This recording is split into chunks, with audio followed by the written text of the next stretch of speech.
আপনি যদি মনের দিক থেকে খুব কমজোর থাকেন তাহলে এক্ষুনি স্কিপ করে দিন এই ভিডিওটা। কালকে আমরা আনতে চলেছি এমন একটা গল্প যেখানে থাকবে একটা অস্বাভাবিক ঘটনা।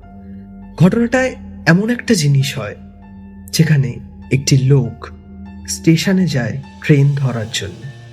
তার পাশে এসে বসে আরেকটি লোক। সেই লোকটি একটি ঝোলা থেকে একটি সন্দেশের বাক্স বার করে দেয় ওনাকে। উনি দেখে গুড়ের সন্দেশ। লোকটি অপর লোকটিকে বলে ওই সন্দেশটি খেয়ে দেখতে, ভালো লাগলে বাড়ির জন্য নিয়েও যেতে পারে। লোকটি সন্দেশটি খায়। তারপর ওই স্টেশনে এমন কিছু ঘটনা ঘটে যেটি ওই লোকটি আজও ভুলতে পারেন। এটি একটি সত্যি অলৌকিক ঘটনা যেটা ঘটেছে জনাই রোড স্টেশন। আসতে চলেছে কালকে আমাদের গল্পের কোলাহলের 31 নম্বর এপিসোডে, যেখানে ভয় পাওয়ানো হয়।